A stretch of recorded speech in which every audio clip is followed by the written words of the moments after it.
وأشهد أن محمدًا عبده ورسوله صلى الله عليه وعلى آله وأصحابه ومن سار على نهجه واستنى بسنته إلى يوم القيامة.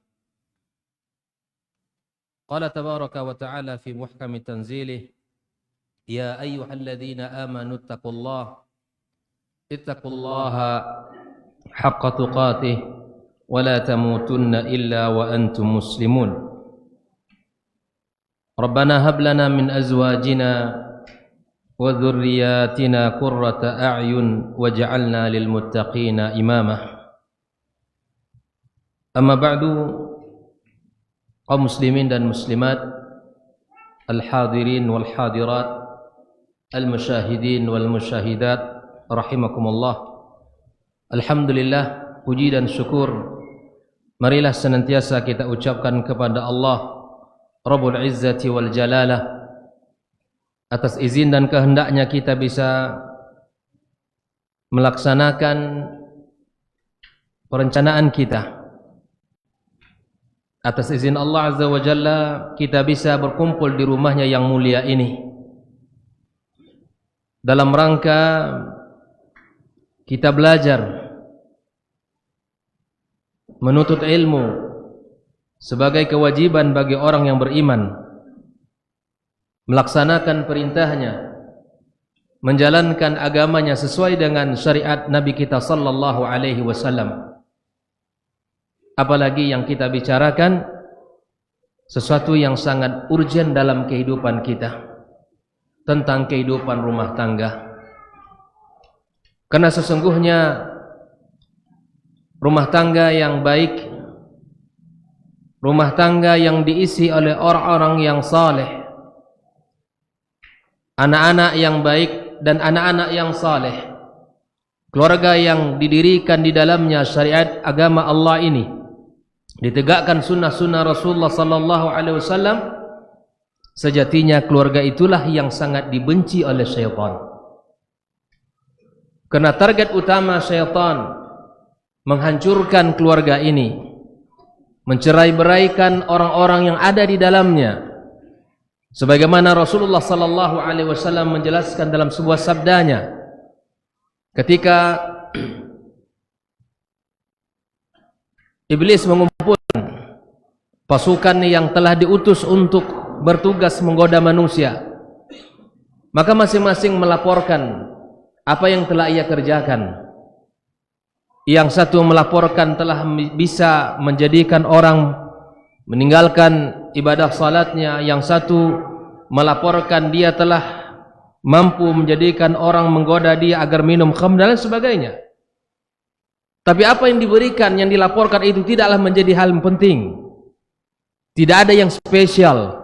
Tapi ada di antara anggota beliau yang mengatakan, dia menyampaikan dengan laporan yang sangat spesial. Dia mengatakan, ma taraktuhu, dan aku tidak tinggalkan dia, pasangan suami istri, sampai aku pisahkan mereka berdua.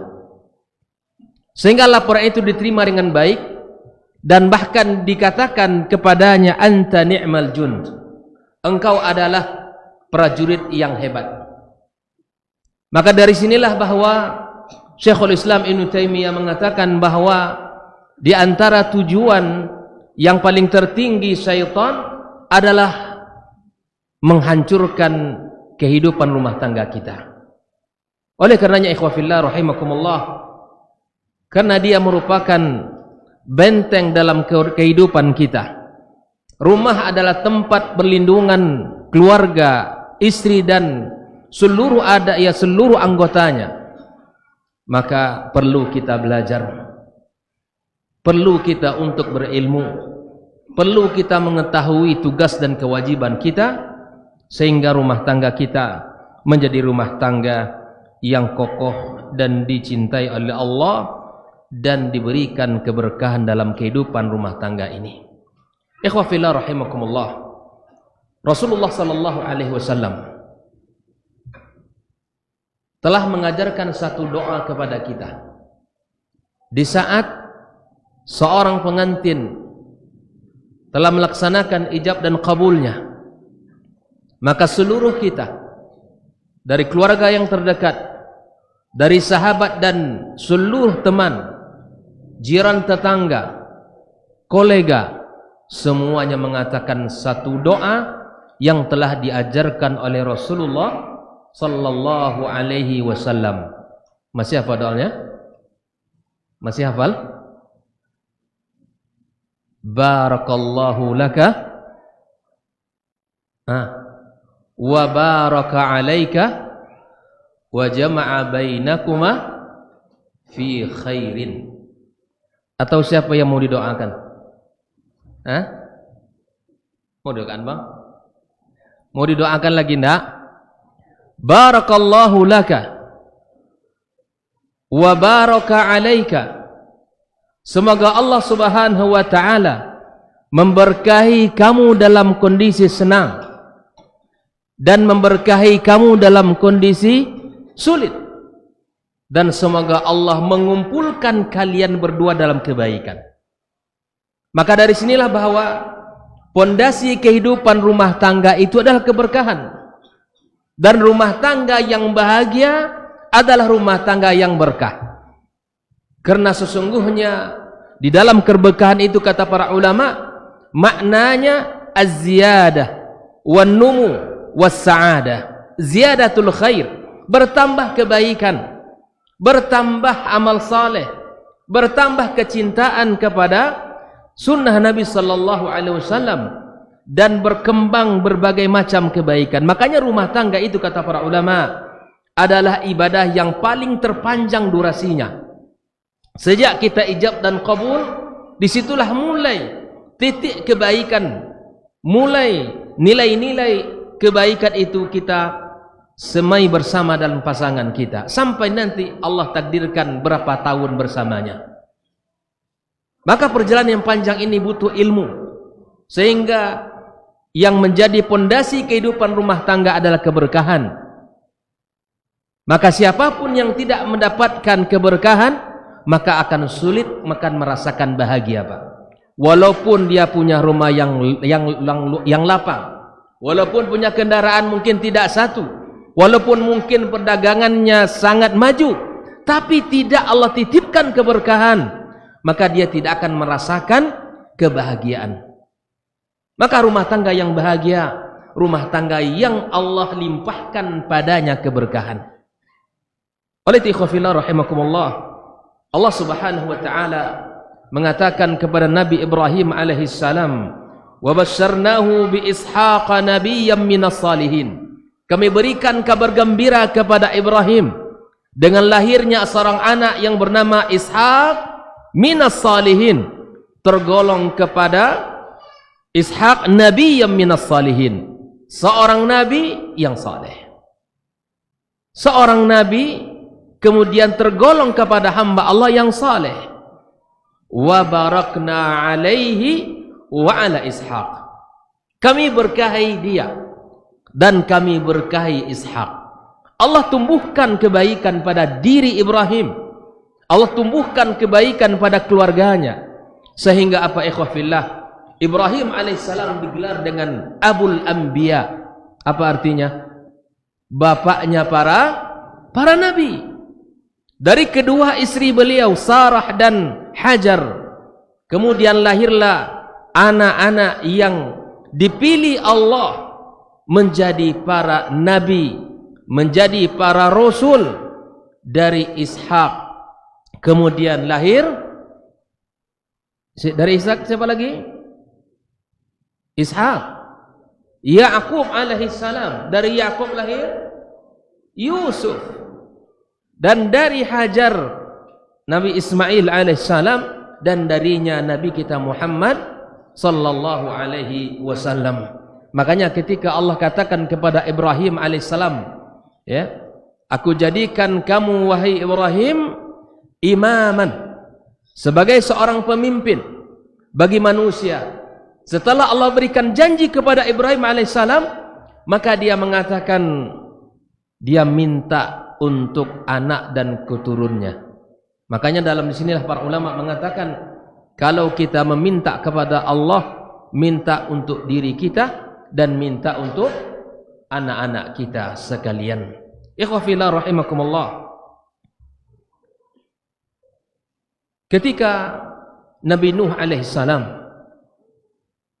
Allah selamatkan dari ujian beratnya dan dari ancaman yang akan mematikan orang-orang yang tidak beriman kepadanya, maka Allah perintahkan kepada Nuh alaihissalam di saat sudah naik di atas bahtera, wa qur rabbi anzilni munzalan mubarakan wa anta khairul munzilin.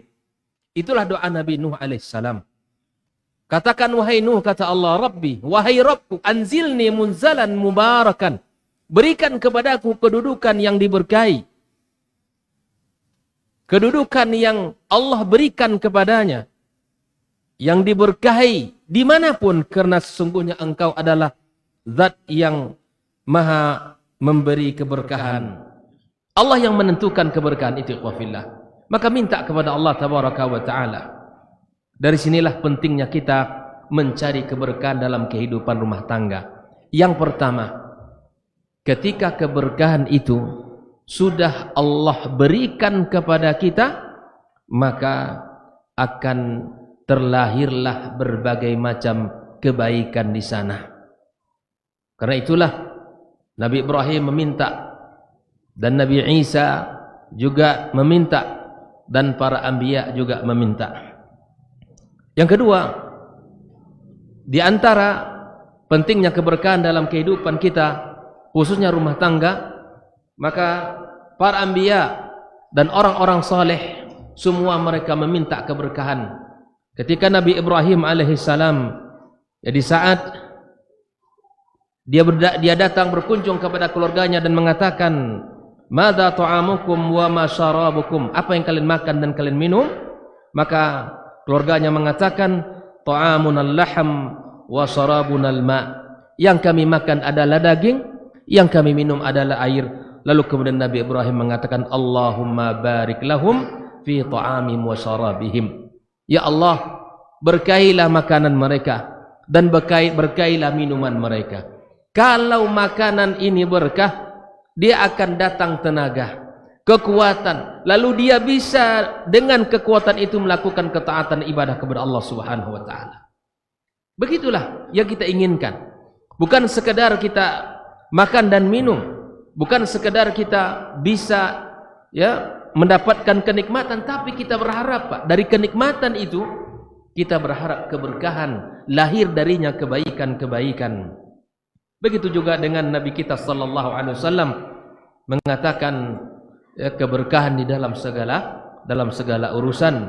Maka Nabi mengatakan, Allahumma barik lana fi ta'amina, Allahumma barik lana fi sa'ina wa fi muddina. Ya Allah, berkailah satu mud dan satu sa' rezeki yang Engkau berikan kepada kami.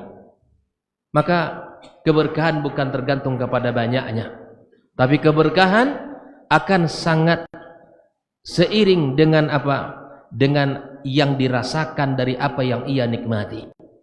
Sedikit tapi cukup, itu lebih baik daripada banyak tapi melalaikan. Itu adalah musibah dalam kehidupan kita. Kaum muslimin dan muslimat rahimakumullah, maka kita sangat butuh dengan keberkahan ini. Sebelum kita menjelaskan apa saja kunci keberkahan dalam rumah tangga, maka kita sangat butuh keberkahan dalam umur kita, dalam usia kita. Karena sesungguhnya umur kita adalah kehidupan kita.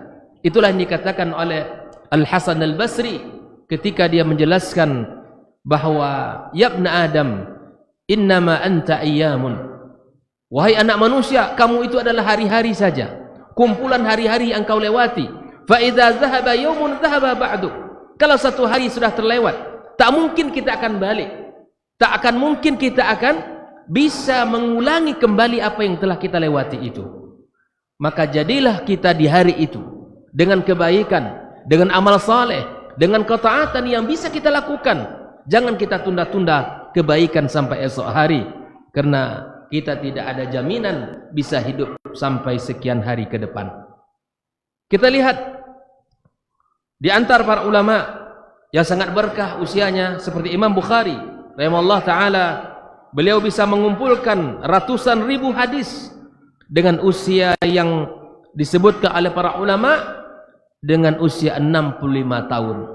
Dan ijma' para ulama bahwa kitab Sahih Bukhari merupakan kitab yang paling terbaik setelah kitab Allah. Dan ijma' para ulama, usia yang sangat berkah. Al-Imam An-Nawawi rahimahullah ta'ala di usia 40-an dia meninggal dunia. Tapi carilah masjid di belahan dunia ini, ada kitab Riyadhus Shalihin yang dibaca, yang dipelajari, yang diulang-ulang dan diambil faedahnya oleh manusia. Ini menunjukkan keberkahan usia. Dan kita berusaha agar usia yang Allah berikan, bahkan sisa usia kita ini, kita berharap lebih berkah dan lebih mendatangkan manfaat. Seperti Sa'ad ibn Mu'adz radhiyallahu ta'ala anhu, usianya tidak lama. Di saat dia masuk Islam pada usia 30 tahun. Islam di usia 30 tahun. Dan di usia 33 tahun atau di usia 36 tahun beliau telah meninggal dunia.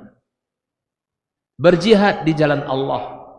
Tapi lihat usia yang 6 tahun itu, ketika beliau meninggal dunia bergetar Arsyur Rahman.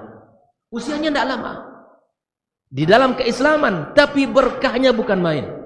Di saat beliau meninggal, ihtazza Arsyur Rahman, bergetar Arsyur Rahman, sehingga turun 70.000 malaikat.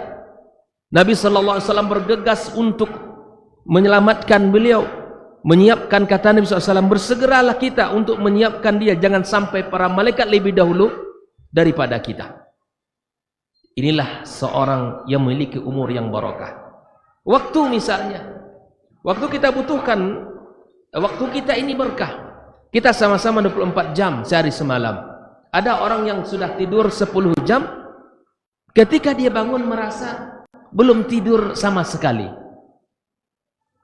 Ada orang yang tidur hanya beberapa jam saja, mungkin 3 jam, 4 jam atau 5 jam, dia sudah merasa cukup dengan tidurnya. Allah berikan keberkahan pada istirahatnya. Begitulah, ada orang yang makan sudah banyak, berpiring-piring habis, tapi belum merasa makan. Yang tadi itu kemana? Yang sekian piring sudah habis itu kemana perginya? Keberkahan yang kita minta, Pak, bukan pada jumlah. Begitu juga dengan rezeki, ya. Kita minta kepada Allah keberkahan dalam rezeki kita. Betapa banyak orang mendapatkan harta, kekayaan, melimpah ruah, tapi dia merasa tidak punya apa-apa. Ada orang yang Allah berikan, ya, cukup untuk dia dan keluarganya, tapi dia qanaah, bersyukur kepada Allah. Allah berkahi rezeki itu. Bisa untuk menyekolahkan anak, bisa untuk kebutuhan hariannya, dan bisa untuk keluarganya. Inilah rezeki yang berkah. Pada ilmu misalnya kita minta keberkahan. Makanya Nabi SAW mengajarkan kepada kita doa, Allahumma inni as'aluka ilman nafi'an wa rizqan tayyiban wa amalan mutaqabbala.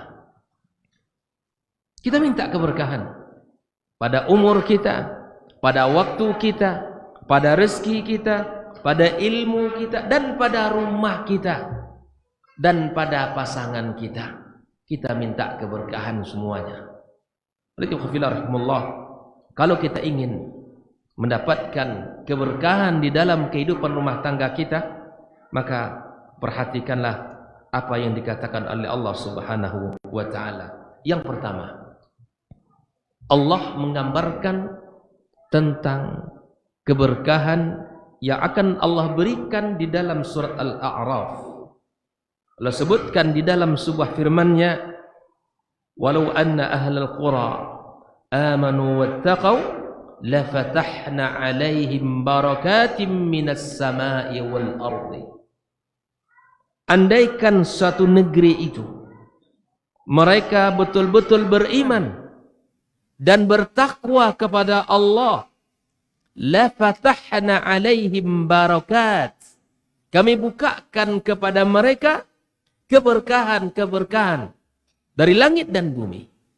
Kata para ulama, al-usrah, keluarga, kal qaryatis saghirah, bagaikan satu kampung kecil dan berlaku padanya hukum sebuah negeri.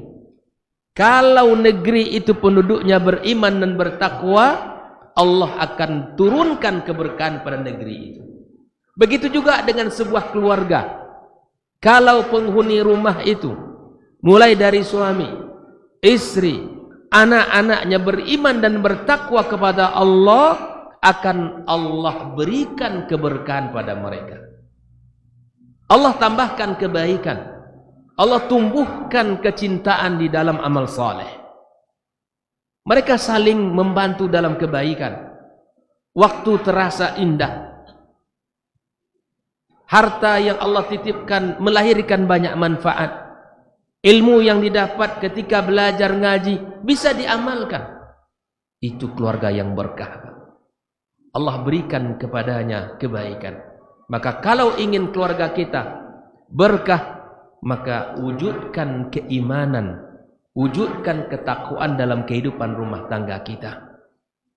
Seorang istri takut kepada Allah Azza wa Jalla, tidak mau untuk melawan suami, tidak mau meninggi terhadap suami, walaupun mungkin dia orang kaya, walaupun mungkin dia dari sisi status sosial lebih hebat, tapi dia tahu suami ini adalah manusia yang harus dimuliakan, bahkan melebihi ketaatan dia kepada orang tuanya setelah dia menikah. Permasalahan yang terjadi hari ini, ikhwafillah, kebanyakan pertikaian rumah tangga apa? Para wanita kurang menyadari tentang posisi dia terhadap suaminya. Apalagi dalam kehidupan yang sering terjadi dalam kondisi keluarga masing-masing memiliki penghasilan. Ya. Istri punya penghasilan dan suami punya penghasilan. Bahkan penghasilan suami lebih besar, penghasilan istri lebih besar dari suami. Ini pemicu, Pak. Ini pemicu. Kalau seorang istri mampu memposisikan dirinya kepada di hadapan suaminya, insya Allah pertikaian itu akan kecil terjadi. Saya tidak katakan tidak akan terjadi, tapi mungkin lebih kecil peluangnya akan terjadi. Yang kedua, ikhwafillah rahimakumullah, ketika kita ingin rumah tangga kita barakah, lihatlah apa yang Allah sampaikan tentang Isa alaihi salam. Allah menggambarkan tentang keluarga, tentang diri Isa alaihi salam. Dia mengatakan, wa ja'alani mubarakan aynama kuntu. Dia Allah jadikan aku seorang hamba yang mubarak, yang diberkahi. Para ulama mengatakan, kapan seseorang dikatakan orang itu berkah? Di antara maknanya mualliman lil khair, yang selalu mengajarkan kepada kebaikan, yang selalu mengajarkan ilmu, yang selalu mengajarkan sesuatu yang bermanfaat. Ini orang berkah ini. Nah, keluarga yang bergerak di dalam kebaikan, yang berjuang di dalam ilmu, insya Allah keluarganya keluarga berkah. Maka Isa alaihissalam mengatakan, wa ja'alani mubarakan aynama kuntu. Aynama kuntu. Dimanapun dia berada, dijadikan hamba Allah yang berkah. Lihat apa yang Allah perintahkan kepadanya. Wa awsani bis salati. Allah wasiatkan kepadaku untuk salat.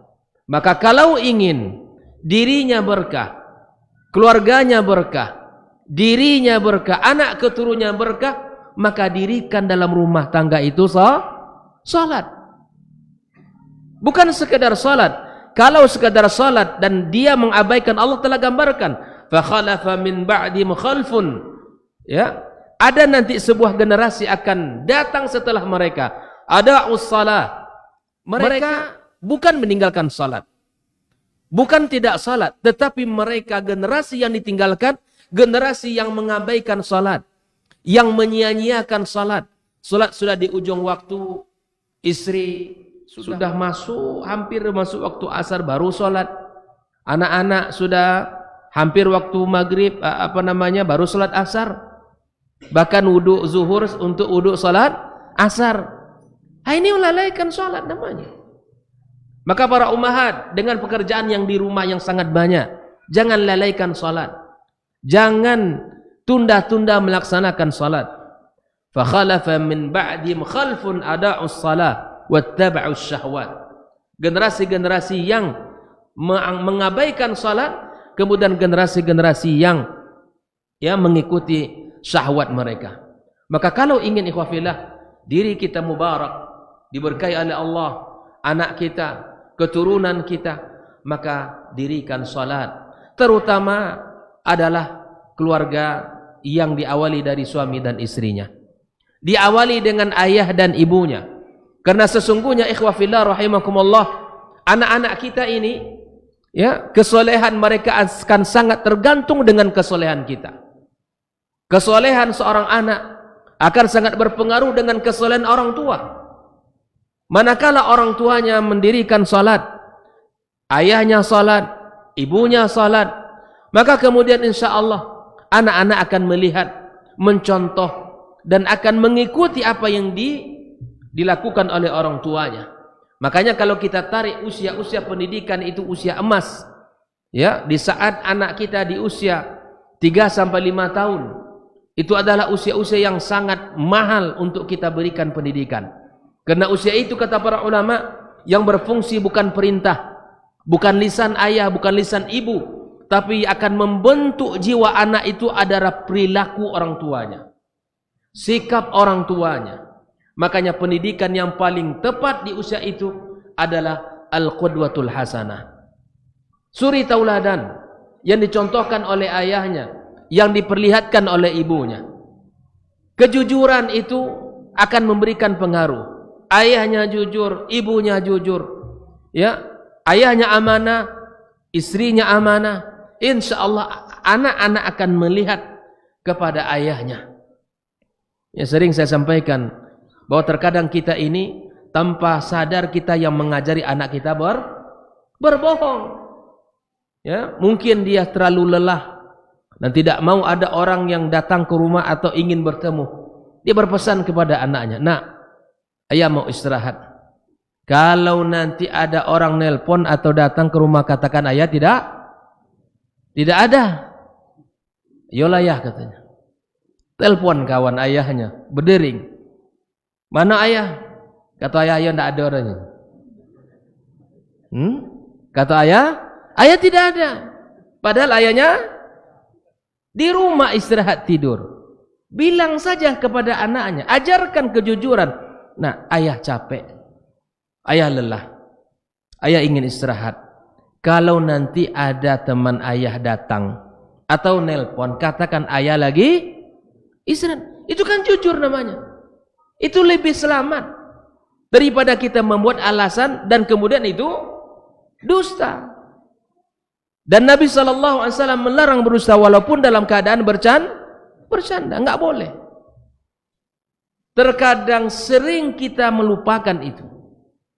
Makanya para ulama mengatakan banyak hal yang tidak diajarkan tapi tertanamkan. Saya ulangi, banyak hal yang tidak diajarkan, tidak disampaikan, tapi tertanamkan. Dari mana itu? Dari sikap orang tua yang tidak sesuai dengan apa yang kenyataannya. Maka itu ikhwafillah rahimakumullah, kalau ingin keluarga kita ini keluarga yang diberkahi oleh Allah Azza wa Jalla, maka jagalah ibadah salat. Jagalah ibadah salat dalam kehidupan rumah tangganya. Kenapa Allah Subhanahu wa taala sering gabungkan di dalam ayat, di antaranya wasta'inu bis sabri was salah.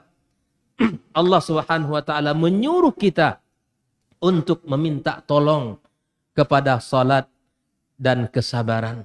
Wasta'inu bis sabri was salah, dan didahulukan oleh Allah tabaraka wa taala as-sabar. Kata para ulama, tingkat kesabaran kita itu akan ditentukan oleh tingkat salat kita. Kalau salatnya khusyuk, insya Allah tingkat kesabarannya tinggi. Tapi kalau salatnya tidak bagus, maka bisa untuk ya tingkat kesabarannya akan sangat tipis.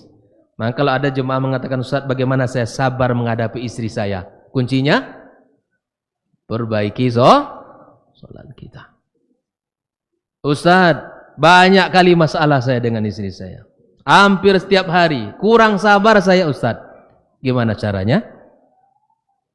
Perbaiki salat kita. Mudah-mudahan Allah Azza wa Jalla akan berikan kesabaran kepada kita sesuai dengan ya kebaikan salat kita. Ikhwafillah rahimakumullah.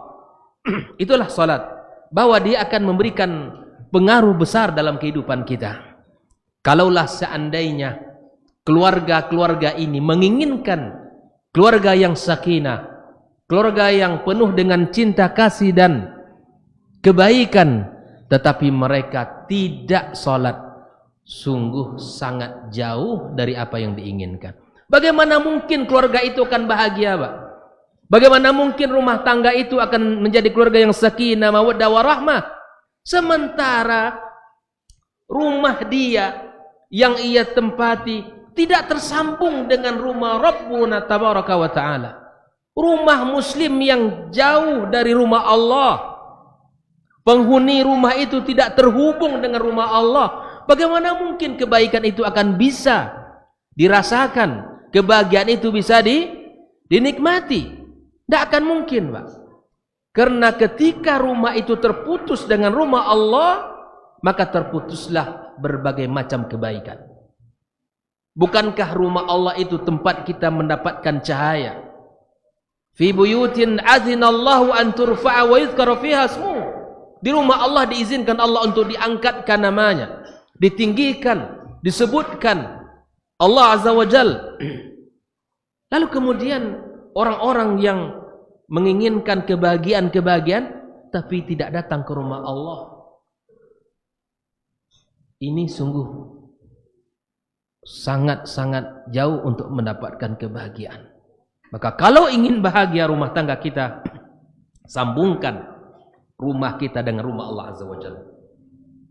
Bagaimana para sahabat di zaman Rasulullah sallallahu alaihi wasallam sampai-sampai mereka ingin pindah dari kaum Bani Salamah, mereka ingin pindah karena jauh sekali dari Masjid Nabawi, ya, dari tempat tinggal mereka.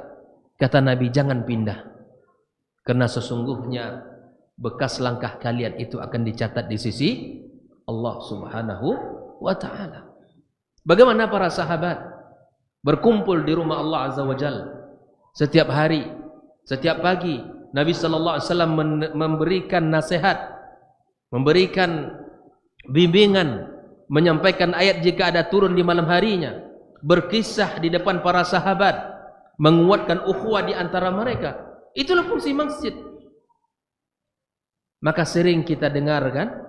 Ya, sering kita dengar di antara tulisan-tulisan orang, bahkan ya, ke masjidlah kamu, ya, atau salatlah kamu sebelum kamu disolatkan.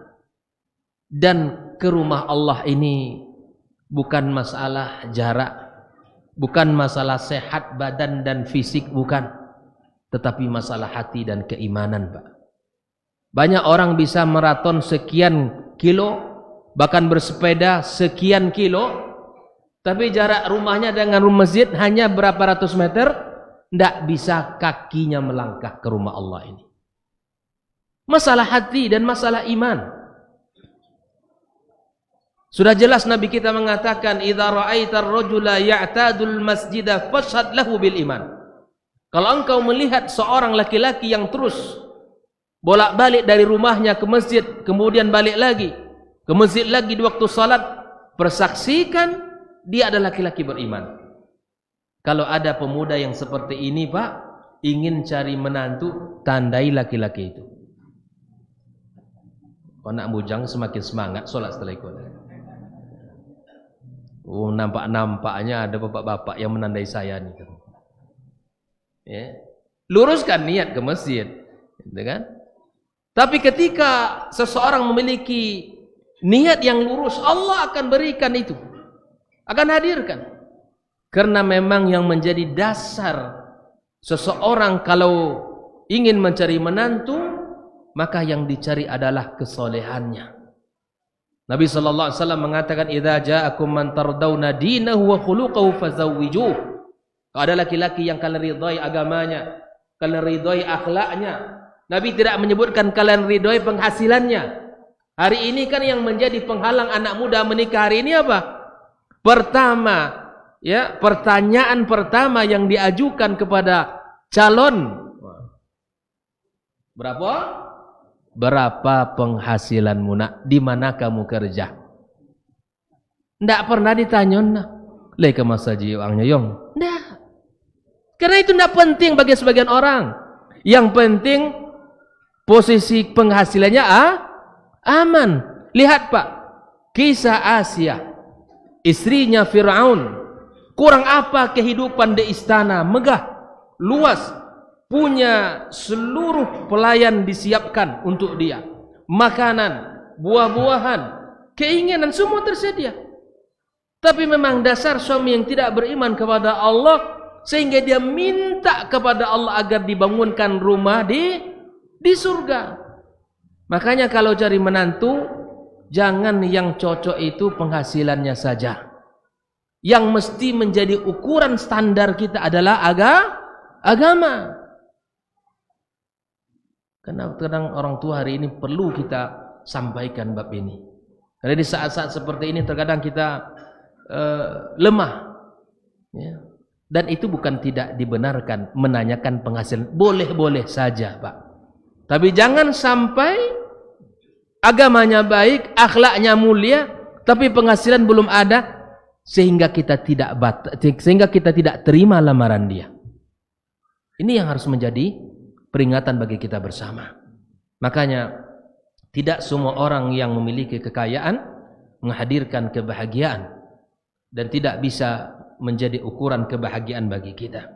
Kemudian ikhwafillah rahimakumullah, Nabi Isa alaihissalam ya menyebutkan tentang yang kedua, wa usani bis salati waz zakati ma dumtu hayya. Ini kunci yang ketiga. Di antara kunci-kunci keberkahan dalam kehidupan rumah tangga, maka wujudkan keimanan ketakwaan oleh masing-masing ya, pasangan suami istri, dan kemudian diikutkan anak keturunan kita. Yang kedua, dirikan salat dalam kehidupan rumah tangga kita.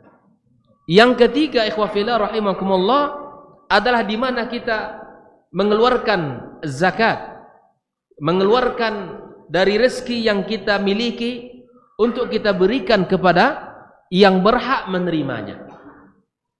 Az-zakat ikhwafillah rahimakumullah, ya, membersihkan harta kita, membersihkan diri kita, dan membersihkan jiwa kita. Makanya di dalam mencari rezeki, ya, itu sangat banyak konsepnya. Al-Imam Al-Bukhari rahimahullah ta'ala, di antara hikmah kenapa Allah jadikan dia sebagai seorang hamba Allah yang Allah berkahi dalam hidupnya, usianya, umurnya, dia mendapatkan pendidikan terbaik dari orang tuanya. Di antaranya dalam bab rezeki. Kata orang tuanya, aku tidak berikan kepada anakku ini satu butir makanan pun yang syubhat, apalagi yang haram. Dia pastikan yang dia suapkan kepada anaknya ini yang halal. Maka disinilah letak keberkahan dari rezeki, melahirkan anak yang saleh, melahirkan anak-anak yang luar biasa. Lihat Imam Bukhari rahimahullah ta'ala.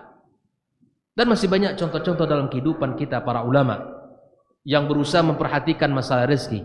Karena Nabi sallallahu alaihi wasallam telah menyebutkan tentang bahayanya sumber rezeki yang haram. Nabi mengatakan, lahmun nabata an suhtin fannaru aula bihi. Daging yang tumbuh dari sumber yang haram, maka yang akan mendekatinya ada neraka Allah Subhanahu wa taala. Maka kita evaluasi diri kita ikhwafillah, pastikan yang kita suapkan, yang kita berikan kepada anak kita, yang kita nafkahi pasangan kita, pastikan yang kita berikan kepada mereka dari sumber rezeki yang halal, sehingga Allah berikan keberkahan-keberkahan dalam kehidupan kita. Kaum muslimin dan muslimat rahimakumullah. Lalu kemudian Nabi Isa alaihissalam mengatakan, wa barran biwalidati wa lam yaj'alni jabbaran syaqiyya.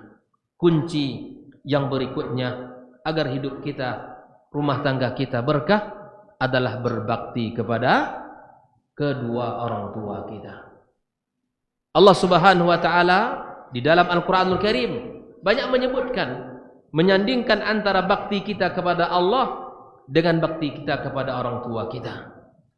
Seringkali Allah menggambarkan tentang kewajiban kita beribadah kepadanya dan kewajiban kita untuk memberikan bakti kita kepada orang tua kita. Maka sebagai suami, sebagai anak laki-laki, tidak terputus, Pak. Ketika kita menikah, maka tetap bakti kita kepada orang tua kita, kepada ibu dan bapak kita. Adapun bagi istri kita, maka para ummahat berikan support yang penuh kepada suaminya untuk bisa berbakti kepada orang tuanya. Jangan dihalangi suaminya. Ini iri dia kepada suaminya. Ya. Ketika suaminya berbakti kepada orang tuanya, kemudian muncul sikap-sikap yang tidak baik kepada suaminya. Sadari, seorang anak laki-laki ya yang telah menikah, dia tidak terputus hubungan dia dengan orang tuanya untuk berbakti. Ya. Maka istri bantu, berikan support, berikan ingatan. Bang, bulan ini kita belum kasih orang tua. Bang, orang tua kita lagi sakit. Berikan bantuan. Jenguk, sudah lama kita tidak datang. Ingatkan suaminya. Ini menunjukkan bakti. Dan mudah-mudahan dengan bakti itu akan Allah berikan keberkahan dalam rumah tangga kita. Sebaliknya kita sebagai laki-laki, walaupun seorang istri ya setelah dia menikah berpindah tanggung jawab dia kepada kita, maka kemudian kita tetap memberikan peluang bakti itu kepadanya. Al-Imam Ahmad Ibn Hanbal pernah memberikan nasihat di saat putra beliau menikah. Kata beliau, wahai putraku, ketika terjadi masalah dalam kehidupan rumah tanggamu, jangan pernah engkau memberikan pilihan yang berat kepada istrimu. Karena seringkali orang, Pak, ketika terjadi masalah, seorang suami muncul egonya mengatakan, pilih saya atau keluargamu. Inilah maksud perkataan Imam Ahmad. Jangan memberikan pilihan yang berat bagi istrimu. Kenapa demikian? Karena istrimu, kata Imam Ahmad, tidak ingin kehilangan dirimu sebagai suami. Di saat yang sama dia tidak ingin kehilangan orang tuanya. Maka itu ikhwafillah, jangan pernah kita katakan kalimat itu kepada istri kita, kondisi seberat apapun keadaannya. Maka berikan kepada istri kita peluang untuk tetap berbakti kepada ayahnya. Walaupun sesungguhnya seorang wanita kalau dia sudah menikah, kalau tingkatan bakti itu berpindah kepada suami lebih tinggi daripada baktinya kepada ayahnya. Maka mari ini kita jadikan ruang kebaikan bersama. Istri ingatkan suami untuk selalu bakti kepada orang tuanya, dan suami tetap memberikan peluang dia untuk mendapatkan pahala ya dengan berbakti kepada kedua orang tuanya. Maka kalau kita ingin rumah tangga kita berkah, maka marilah kita tunjukkan bakti kita kepada kedua orang tua kita. Doakan mereka, kunjungi mereka, ya, berikan. Bahkan kalau orang tua kita, subhanallah, yang diinginkan melihat wajah kita, itu pun dia sudah senang dikunjungi. Kalau dia masih hidup, nampak saja anak bujangnya, ya, walaupun sudah tua tapi tetap dipanggil ya anak bujang misalnya. Senang sekali dia dikunjungi. Atau mungkin kalau tempat tinggalnya tidak berdekatan, paling tidak kita menelpon pagi, petang, kita tanyakan kabar beritanya. Itu sungguh sangat gembira hati mereka. Kita besarkan hatinya dengan menelpon, kita buat dia senang. Apalagi kita berikan kepada mereka bantuan. Makanya di dalam Islam itu tidak ada yang disebut dengan hari ibu. Karena hari ibu itu harinya berbakti kepada ibu. Islam tidak demikian. Sepanjang hayat, sepanjang kehidupan ada, sepanjang itulah bakti yang harus kita berikan kepada orang tua kita. Allah Ta'ala alam. Masuk waktu isya, kita dengarkan azan.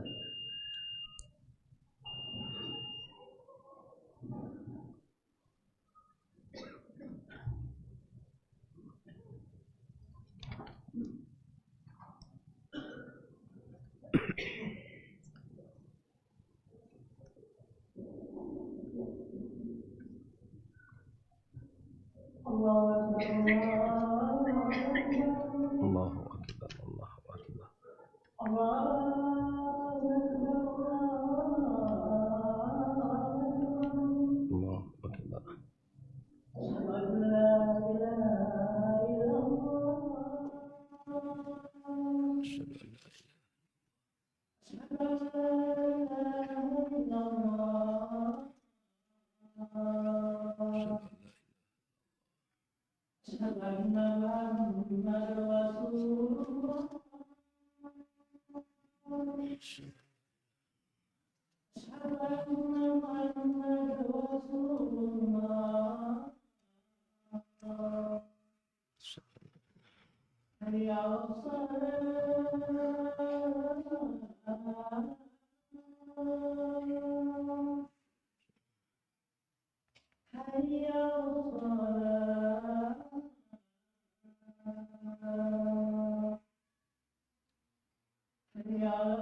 Bismillahirrahmanirrahim. Kita lanjutkan. Di antara poin dan kunci keberkahan dalam kehidupan rumah tangga kita, ikhwafillah, di samping kita mewujudkan keimanan dan ketakwaan dalam rumah tangga, yang kedua kita dirikan ibadah salat, yang ketiga kita bayarkan zakat, dan yang keempat adalah kita berbakti kepada kedua orang tua kita. Yang berikutnya, ikhwafillah rahimakumullah, Rasulullah sallallahu alaihi wasallam di dalam sebuah hadisnya dia mengatakan bahwa ketika dia mengatakan kepada Anas radhiyallahu taala anhu, faqala ya bunayya idza dakhalta ala ahlika fasallim, kalau engkau masuk rumah maka ucapkanlah salam. Yakun salamuka barakatan alaika wa ala ahli baitik. Ini kuncinya, kalau ingin keluarganya barakah, maka hidupkan syiar salam dalam rumah tangganya. Seorang suami masuk rumah ucapkan salam. Istri masuk ke rumah ucapkan salam. Anak-anak pulang sekolah, pulang main, masuk ke rumah ucapkan salam. Syiar salam menjadi syiar yang hidup dalam kehidupan rumah tangga. Bahkan kata para ulama, kalau dia bertemu di depan rumahnya, ya, ucapkan salam, dan bertemu kembali di belakang rumahnya, ucapkan salam lagi. Karena doa keselamatan, doa kebaikan. Dan di antara pesan Allah Subhanahu wa taala di dalam surat An-Nur ayat 61, Allah Taala mengatakan, فَإِذَا دَخَلْتُمْ buyutan, kalau kalian masuk kepada rumah, fasallimu ala anfusikum, maka ucapkan salam untuk diri kalian, tahiyyatan min indillahi mubarakatan thayyibah, kadzalika yubayyinullahu lakumul ayat la'allakum ta'qilun. Bayangkan, Allah menyuruh kita untuk mengucapkan salam ketika masuk rumah sebagai ucapan dari Allah Subhanahu wa taala, mubarakan thayyibah, ya, doa keberkahan, doa kebaikan untuk keluarga itu. Maka sungguh sangat aneh keluarga yang ingin barokah, yang ingin mendapatkan kebaikan, tapi orang-orang yang di dalamnya tidak saling mengucapkan salam. Maka suami ucapkan salam kepada istri, istri ucapkan salam kepada suaminya. Dalam bab salam ini sempurnakan. Nabi telah mengajarkan itu kepada kita. Assalamualaikum warahmatullahi wabarakatuh. Assalamualaikum 10 pahala kata Rasul. Waalaikumsalam, ya. Assalamualaikum warahmatullahi itu 20. Dan sempurnanya wabarakatuh itu 30. Maka hindari, ya, ucapan-ucapan salam, ya, yang tidak menggambarkan syiar agama kita. Sama hukumnya seperti kita menulis SMS misalnya, atau sama hukumnya di saat kita menulis pesan kepada kawan kita. Tulislah Assalamualaikum. Dapat 10 pahala. Ini ditulis as, disingkat 3 huruf saja. Askum, apa lagi? Mekum, macam-macam. Hindari kalimat seperti ini. Karena Nabi mengajarkan yang 10 pahala itu Assalamualaikum. Kalimat yang sempurna.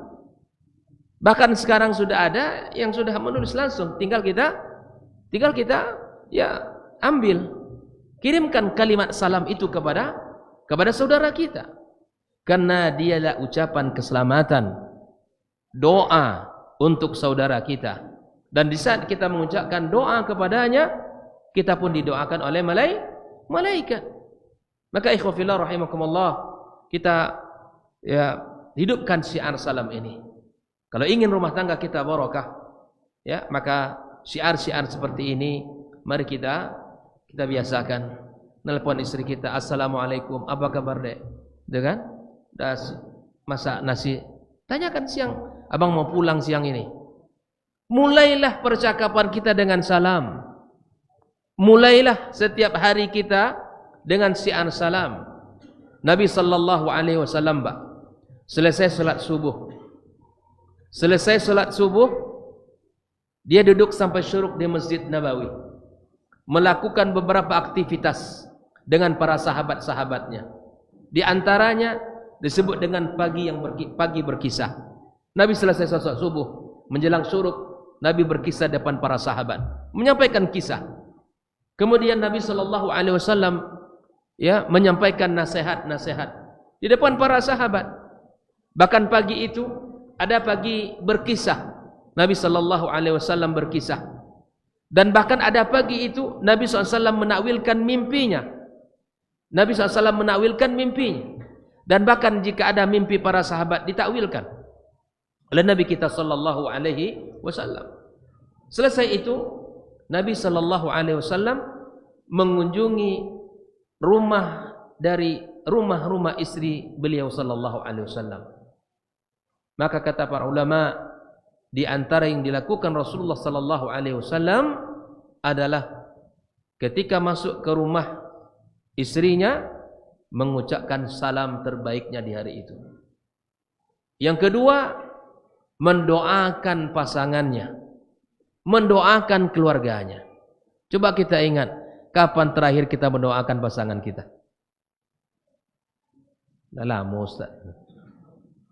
InsyaAllah nih wajah-wajah orang soleh semua insyaAllah, yang selalu mendoakan pasangannya.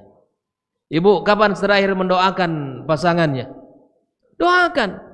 Rasulullah setiap pagi, setiap subuh, balik dari masjid sini menuju rumah kita pagi-pagi, ucapkan Assalamualaikum warahmatullahi wabarakatuh. Doakan keselamatan kepada keluarganya.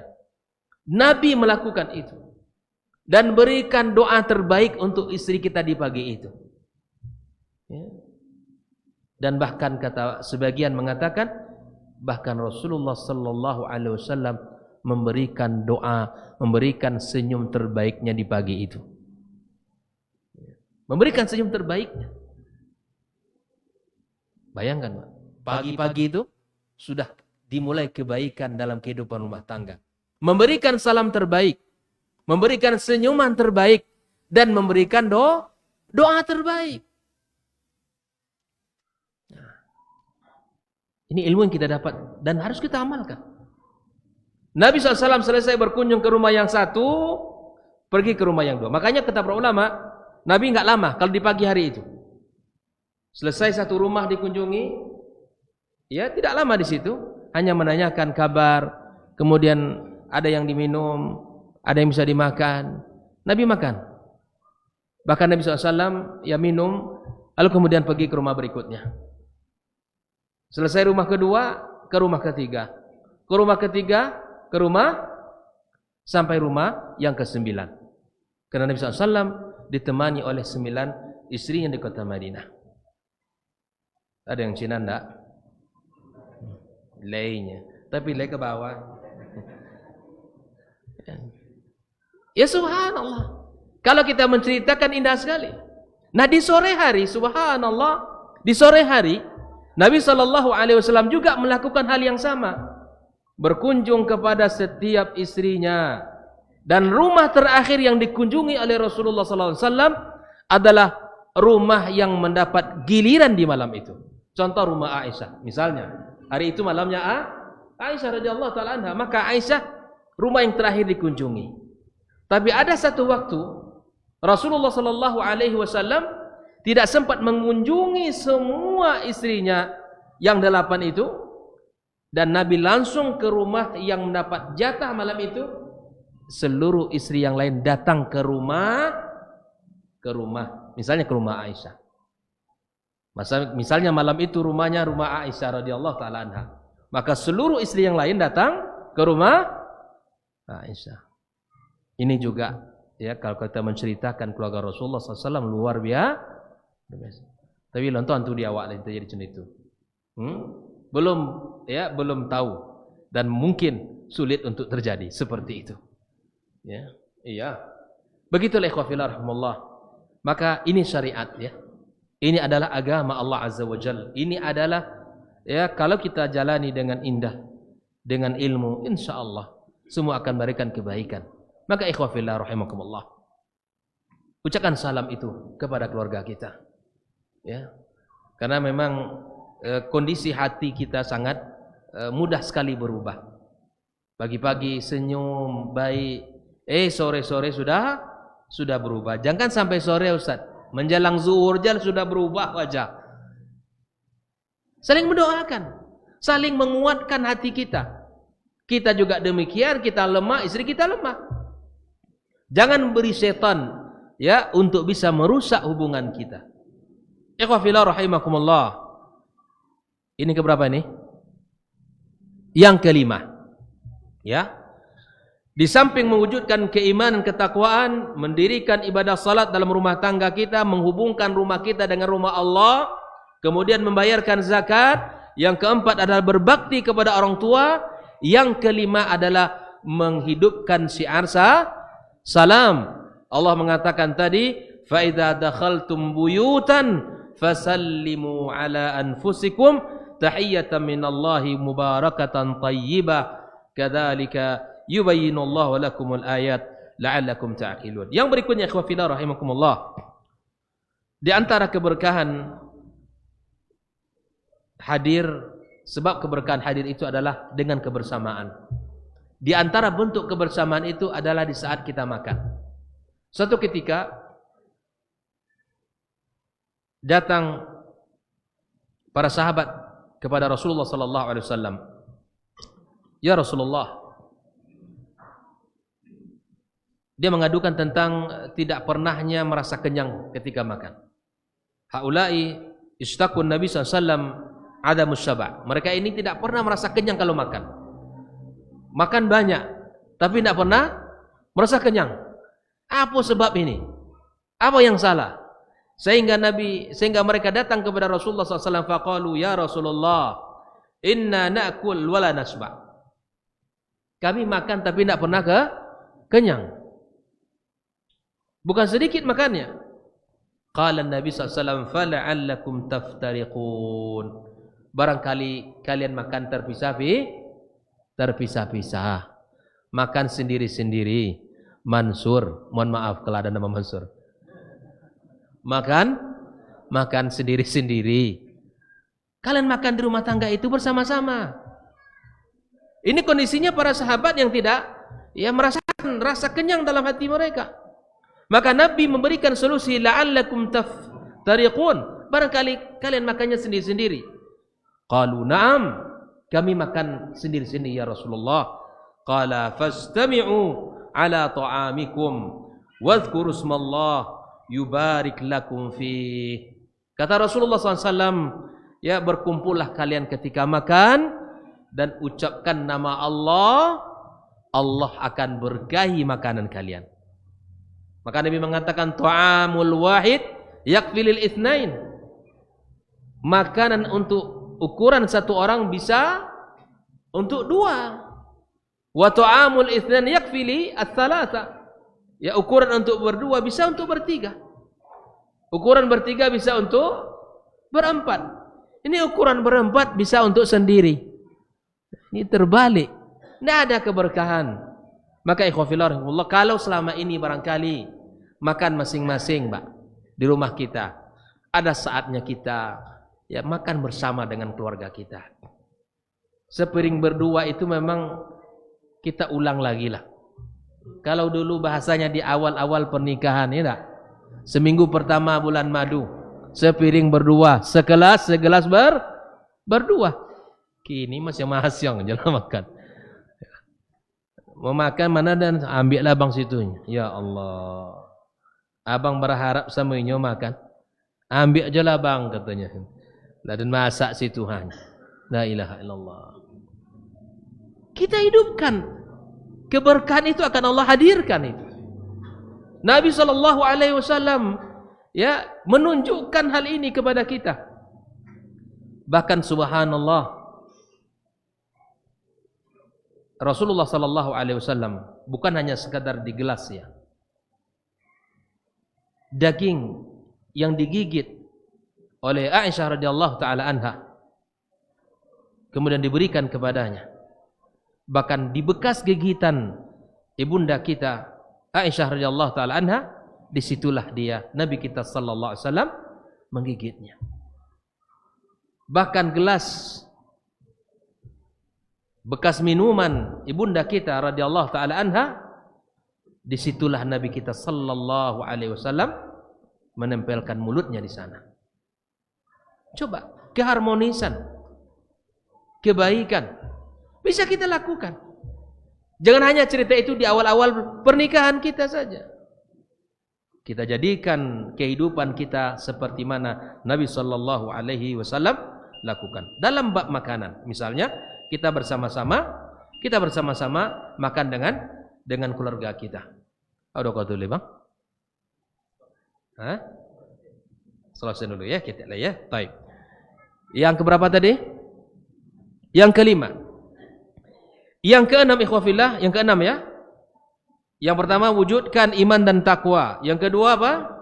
Mendirikan salat. Yang ketiga bayar zakat. Yang keempat berbakti. Yang kelima wujudkan syiar sah. Yang keenam makan bersama dan baca bismillah. Insyaallah akan berkahi. Kata Nabi sallallahu yubarik lakum fi, Allah akan berkahi kalian. Naam, berikutnya ikhwafillah rahimakumullah adalah di antara kunci keberkahan dalam kehidupan rumah tangga disebutkan oleh Rasulullah sallallahu alaihi wasallam adalah menyambung hubungan silaturahim. Nabi sallallahu alaihi wasallam mengatakan, ya, man sarrahu ayyubsata lahu fi rizqihi wa yunsa lahu fi athri falyasir rahimah. Barang siapa yang menginginkan Allah bukakan rezekinya dan Allah Subhanahu wa taala berkahi pada usianya, umurnya, maka sambunglah hubungan silaturahim di antara kita. Keluarga kita ini bukan keluarga yang hanya kita dengan anak-anak kita, tapi jadilah keluarga yang sosial, yang peduli, yang tahu dengan hubungan keluarga, ya, yang bisa mengerti dengan perasaan saudaranya. Terkadang ada orang yang subhanallah yang maunya dikunjungi saja. Tidak pandai, tidak mengunjungi orang. Ada manusia seperti itu. Maka kita sebagai manusia, ikhwafillah rahimahullah, kita juga harus menurunkan sedikit ego kita. Kita suka dikunjungi, begitupun orang suka dikunjungi. Kita ingin dikunjungi, begitu juga orang lain ingin dikunjungi oleh kita. Sama-sama kita memberikan kebaikan di antara kita dengan cara menyambung hubungan silaturahim di antara kita. Kemudian ikhwafillah rahimakumullah, di antara kunci keberkahan adalah al-qana'atu wa ridha. Memberikan diri kita, menjadikan diri kita hamba-hamba Allah yang qana'ah. Kata para ulama, al-qana'atu kanzun la tafna. Qana'ah itu adalah rezeki harta yang tidak akan habis. Qana'ah adalah sifat rezeki yang tidak akan pernah habis-habisnya. Itulah al-qana'ah. Rasulullah sallallahu alaihi wasallam telah menyebutkan ya di dalam sebuah hadisnya, faman radiya bima qasamallahu lahu barakallahu lahu fihi, ya, barang siapa yang ridha atas pemberian Allah azza wajal, maka kemudian Allah akan berkahi dari rezekinya itu, ya. Wa man lam yarda lam yubarik lahu fihi. Orang yang tidak ridha dengan rezeki yang Allah berikan, maka Allah tidak akan berkahi. Maka sekali lagi keberkahan itu terkait dengan kebaikan. Ya, maka jadikan apa yang kita dapatkan menjadi bagian kebaikan dalam kehidupan kita. Kaum muslimin dan muslimat rahimakumullah. Di antara kunci keberkahan adalah qiraatul Qur'anul Karim. Hidupkan rumah kita dengan Al-Qur'anul Karim dan jadikan bagian yang tidak boleh ya terputus dalam rumah tangga kita.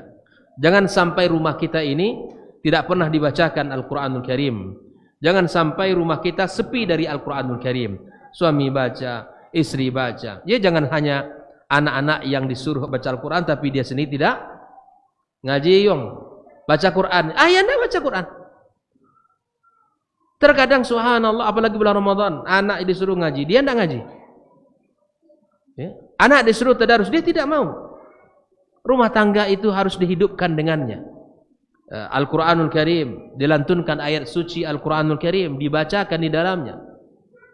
Bahkan Nabi SAW menyuruh ya rumah tangga ini, ketika kita menempati rumah, ya ketika di antara cara menjaganya, kita membaca surat Al-Baqarah. Di antara rahasia yang disebutkan Rasulullah sallallahu alaihi wasallam, Nabi mengatakan, "Iqra'u surat Al-Baqarah fa inna akhdaha barakah wa tarkuha hasrah wa la tastati'uha al-batalah." Bayangkan, membaca Al-Baqarah melahirkan keberkahan dalam kehidupan. Meninggalkan adalah kerugian, dan tidaklah ada yang mampu melakukan kecuali para al-batalah, para pejuang-pejuang, orang-orang memiliki semangat yang tinggi. Maka tidak ada kebaikan melainkan kebaikan yang didatangkan Allah Subhanahu wa taala. Ikhwafillah rahimakumullah. Di antara kunci keberkahan adalah ta'widul auladi 'alal akli 'ala ma'idatin wahidati jami'a. Kita berusaha untuk menghadirkan anak-anak kita dalam satu wadah di saat kita makan bersama. Ada momen-momen tertentu, Pak. Jadi di saat-saat kebaikan-kebaikan ini adalah saat makan. Maka gunakan pagi hari sebelum kita, anak-anak kita pergi ke sekolah dan kita pergi ke bekerja, yuk kita makan sama-sama. Atau di malam hari misalnya, jaga kebersamaan itu. Ini tempat keberkahan yang Allah turunkan. Maka jaga kebersamaan ini. Jangan sampai ini dilewatkan dalam kehidupan kita. Terkadang ada orang yang subhanallah kebersamaannya dalam urusan dunia saja. Tidak ada dalam urusan kebaikan, tidak ada dalam urusan amal saleh. Tidak pernah sama-sama ke masjid misalnya dalam kajian, menghadiri kajian, tidak ada kebersamaan di dalam kebaikan-kebaikan. Tapi selalu kebersamaannya di dalam urusan dunia. Coba diingat-ingat, sering mana kita bersama dengan keluarga kita, satu mobil, satu kendaraan. Ya. Paling-paling kebersamaan mencari makan. Ya, pecel lele. Ya, ada dewa pecel lele. Ya, pergi ke hiburan, pagi liburan, pergi ke mall. Seringnya kita begitu, satu mobil bersama. Tapi pernahkah kita satu mobil kemana ya kita ngaji nak? Kemana ya? Kita salat subuh di masjid sana. Subuh-subuh dari sini pergi ke ada tabligh akbar Pekanbaru, ada kajian subuh kita di sana. Masya Allah. Habis kajian, baru kita makan. Ya, ajak. Begitu kehidupan rumah tangga kita. Coba kita ingat Bapak Ibu sekalian, kapan kebersamaan kita dalam kebaikan? Subhanallah. Saya pernah merasakan kondisi yang sangat-sangat mengharukan diri saya. Yang saya bilang ke istri saya, tolong masak nasi. Ya, kemudian setelah masak, bungkus. Bungkus, saya bilang. Berapa bungkus serah? Berapa bisa? Saya ajak anak saya. Masuk mobil semua keluarga saya, masuk mobil semua. Kemana ya? Kita berikan makan ini. Ya subhanallah. Ternyata kejadian telah berpatuan itu terus diingat. Kapan lagi kita buat yang seperti itu? Kebersamaan yang harus kita lakukan. Kita ajar anak kita di dalam kebaikan. Kita ajak mereka di dalam amal saleh. Berkunjung ke tempat-tempat yang seperti anak-anak yatim. Berkunjung. Saya bilang kan, mana baju-baju yang masih bagus, yang kira-kira sudah tidak sesuai dengan tidak dipakai lagi, ayo bungkus, masing-masing bungkus dan bawa. Kemana kita bi? Kita pergi ke tempat orang yang membutuhkan baju. Coba diagendakan dalam rumah tangga kita kebersamaan seperti ini. Atau kita sholat ke sebuah masjid tertentu, kita sama-sama menikmati keindahan seperti itu, berbagi, ibadah, sholat dan sebagainya. Atau kita berkunjung misalnya ke rumah keluarga kita, silaturahim. Sebelum berangkat sampaikan, nak luruskan niat. Niatkan lillah, kita berkunjung menjalankan sunnah Nabi sallallahu alaihi wasallam. Silaturahim agar kita mendapatkan pahala. Jadi siapa yang bisa mengikatkan itu dengan iman dan amal? Kita, orang tua. Kita ajak anak-anak kita dan kita tumbuhkan mereka di atas iman, di atas kecintaan, di atas amal soleh. Dan rata-rata ketika saya menerima rapor anak saya dan disampaikan bahwa dari anak yang pertama sampai anak yang keempat sekarang yang sekolah ya di Kutab, maka kemudian rata-rata laporan gurunya, anak-anaknya semua suka berbagi. Ya subhanallah. Ya barangkali kita ajari mereka, ya kita ajari mereka ya untuk berbagi, dan itu akan tumbuh dalam diri mereka. Akan tumbuh dalam diri mereka kesukaan berbagi di antara teman. Ketika kudapan, maka istirahat kita makan snack, itu berbagi. Bukan ada kawan-kawan yang tidak ada makanan, bahkan subhanallah dia pergi ke semacam koperasi, dibelikan dikasih ke kawannya. Bahkan punya dia dikasih. Begitulah keindahan kalau sudah kita tumbuhkan kecintaan kepada anak-anak kita, dan akan menjadi sebuah nilai-nilai yang luar biasa pada diri mereka. Wallahu ta'ala alam bissawab. Demikian pembahasan kita pada malam yang barokah ini, yang mudah-mudahan Allah Azza wa Jalla berkahi keluarga kita, anak keturunan kita. Jika seandainya ada yang ingin bertanya, tafadhal, 1 atau 2 pertanyaan. Allah ta'ala alam.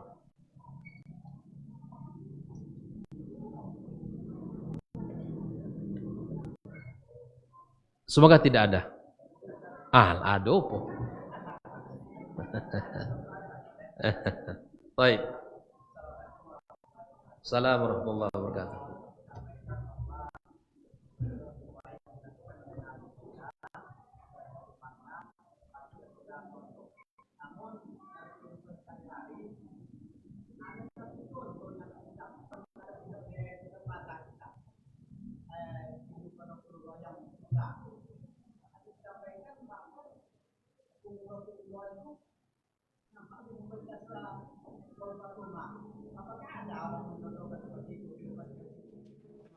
Baik. Masya Allah.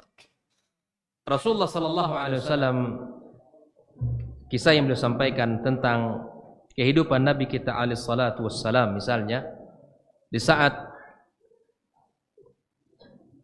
beliau bangun tidurnya, maka terlihatlah bekas dari tikar yang ia gunakan sebagai tempat tidur. Para sahabat melihat kondisi itu, maka mereka mengatakan, ya Rasulullah, para pemimpin Persia, para pemimpin Romawi, mereka hidup dalam kemewahan. Engkau bisa melakukan itu. Tapi apa kata Rasulullah SAW? Mali walid dunia. Tidak ada urusan saya dengan dunia ini. Bayangkan. Mali walid dunia. Mathali wa mathali dunia karajulun istazalla tahta syajarah. Perumpamaan saya dengan dunia ini, kata beliau, tak ubahnya seperti seorang yang berteduh sejenak di sebuah pohon yang rindang. Tsumma raha wa tarakaha. Kemudian dia pergi meninggalkan pohon itu. Itulah hakikat dunia ini. Dan Nabi SAW mengatakan itu kepada para sahabat. Nabi SAW telah memberikan peringatan kepada kita. Mal faqru akhsha alaikum. Yang aku khawatirkan itu bukan kefakiran yang menimpa kalian, kata Rasulullah. Walakin akhsha alaikum an tubsata alaikumud dunya.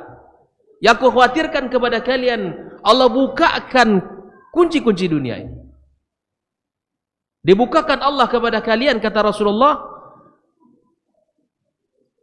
Fatasabaquha. Kalian kemudian berlomba-lomba. Dan kemudian apa? Kalian binasa seperti binasanya orang-orang sebelum kalian. Ini sikap Rasulullah SAW, bahwa dia dengan dunia ini tidak menjadikan dirinya, karena dia tahu apa yang di akhirat itu lebih lengkap dan lebih cukup, lebih abadi, lebih baik dari apa yang ada di dunia ini. Tapi apakah kita tidak boleh kaya? Boleh. Silakan kita kaya. Tapi syarat menjadi kaya, Nabi telah menyebutkannya. La ba'sa bil ghina.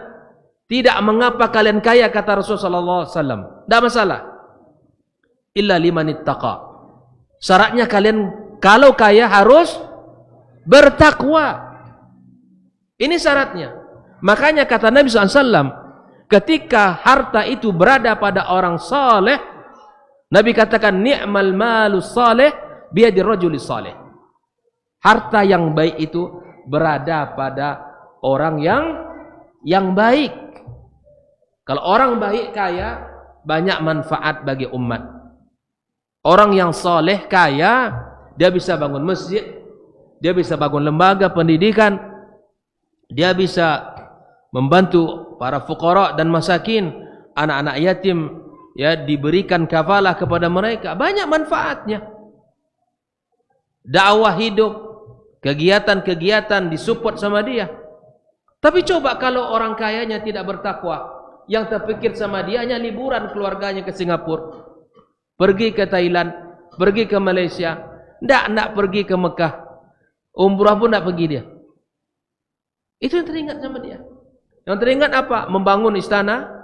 Yang teringat apa dia? Beli kendaraan, kalau bisa lebih dari 5. Yang teringat apa? Pakaian baru, bermerek, sepatu, sendal bermerek, semua. Hanya pernah perik dunia. Itu harta jika dimiliki orang yang tidak bertakwa, Pak. Tapi kalau orangnya bertakwa, insya Allah. Mana yang kurang di Masjid Muhajirin ini? Kurang AC? Tidak dingin, AC ganti. Parkir kurang luas, kita bebaskan. WC sudah enggak benar, kita ganti. Begitu, enggak sulit. Sejadah sudah agak tipis, kita angkat sejadah lama, kita ganti sejadah baru. Itu orang kaya. Makanya Nabi membolehkan, kalau seandainya kita melihat orang kaya baik, kata Nabi SAW, yang boleh hasad cuma 2 di dunia ini. Hasadnya, 1, kepada orang yang Allah berikan diri, kepada orang yang Allah berikan Al-Quran. Dia menghidupkan Al-Quran siang dan malam, boleh kita hasad kepada. Dalam artian bukan hasad, tetapi ghibtah. Kita menginginkan nikmat yang Allah berikan pada hambanya itu, Allah berikan pula sama kita. Yang kedua, yang boleh kita ghibtah adalah dalam makna yang terpuji, bahwa kepada orang yang Allah berikan harta. Ya Allah, berikan harta kepadaku seperti engkau berikan kepada si fulan. Aku akan lakukan bahkan lebih dari apa yang lakukan. Itu boleh. Dalam Islam sangat dibolehkan. Utsman bin Affan radhiyallahu taala anhu kaya, donatur Nabi sallallahu alaihi wasallam, membeli surga dengan membeli bi'ru Roma, sumur yang dibebaskan untuk kaum muslimin yang dimiliki oleh orang Yahudi. Di saat sebuah peperangan, Utsman mengeluarkan hartanya yang tidak sedikit sampai Nabi mengatakan, "Ma darra ma fa'ala Utsmanu ba'da hadza." Tidak ada dosa Utsman setelah ini. Keberkahan harta dia. Abdurrahman ibn Auf juga demikian. Dia tidak bisa tidur malam kalau untung dagangnya banyak. Iya. Kelawak. Dia tidak bisa tidur. Dan itu diceritakan dalam riwayat beliau. Abdurrahman risau malam itu, gelisah. Ditanya sama istrinya, kenapa gelisah? Keuntungan dagang kita hari ini sungguh sangat banyak. Dia harus keluar sebelum subuh ini. Allahu Akbar. Itu kan. Kalau kita semakin lama lolo kan. Subhan. Itu orang bertakwa. Dan boleh kita meminta seperti itu, boleh. Dalam artian ketika kita dalam kondisi berpunya, maka kata Allah, ya, agar kita menjadi orang at-tahadduts bin ni'mah. Ya, at-tahadduts bin ni'mah itu apa? Kita nampakkan dalam diri kita, Allah berikan rezeki, ya, maka berikan.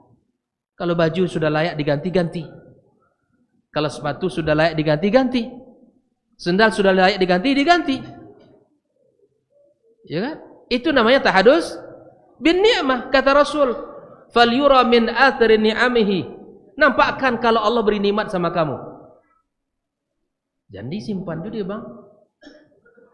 Nampakkan, tarik. Pakai. Berikan orang-orang, itu namanya harta barokah. Bukan berarti kita menjadi orang yang kemudian menonjolkan diri seorang kaya, bukan. Tapi tahaddus bin ni'mah.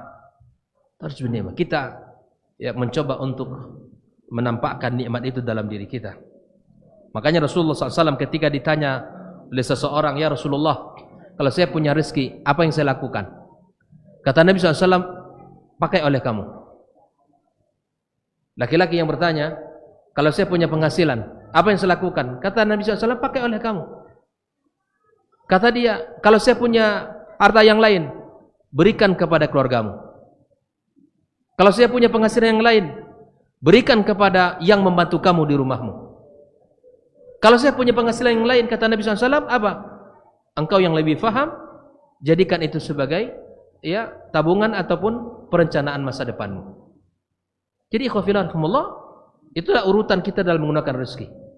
Makanya ya kalau kita bicara tentang An-Nisa ayat 34 bahwa ekonomi rumah tangga itu dipegang oleh suami. Kalau kita punya penghasilan awal bulan sebagai seorang yang bekerja baik itu di pemerintahan ataupun di perusahaan atau sebagai ya karyawan dan sebagainya, punya penghasilan, yang memegang keuangan itu kita, bukan perempuan.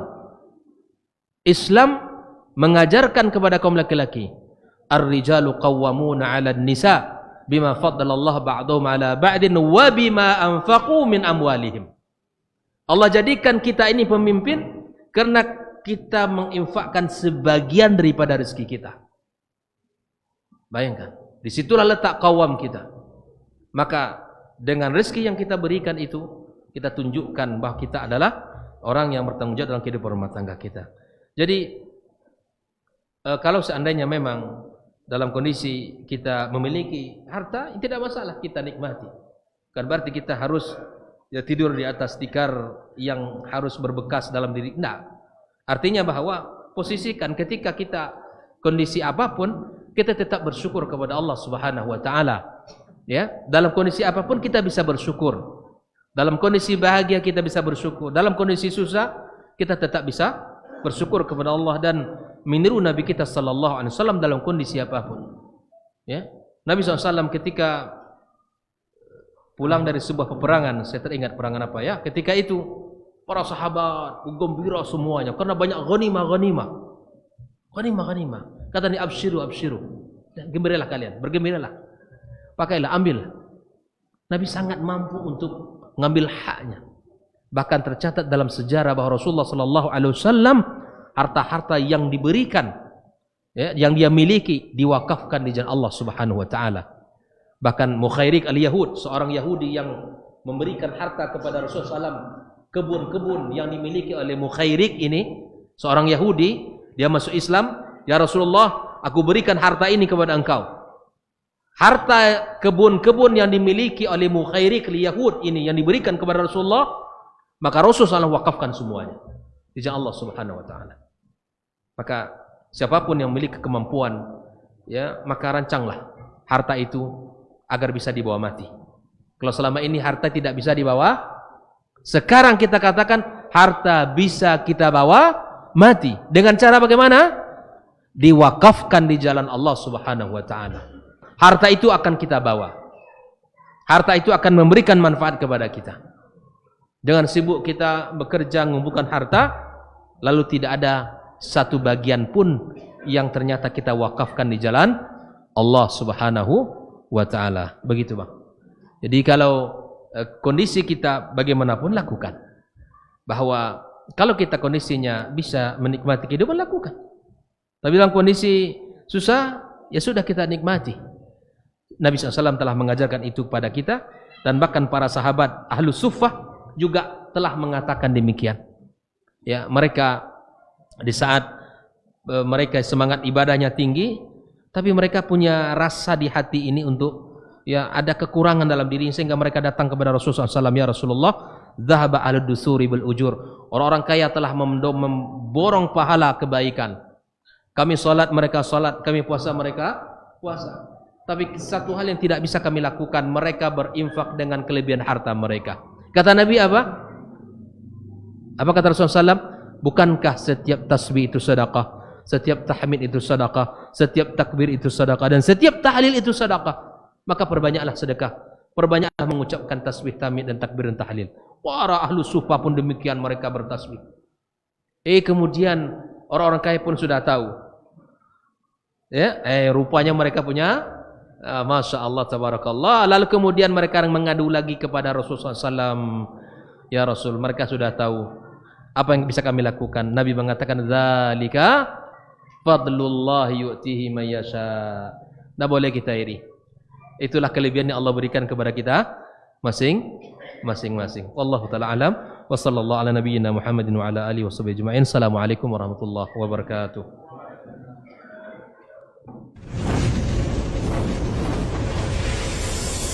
Baba TV Sunnah, belajar agama baru alim.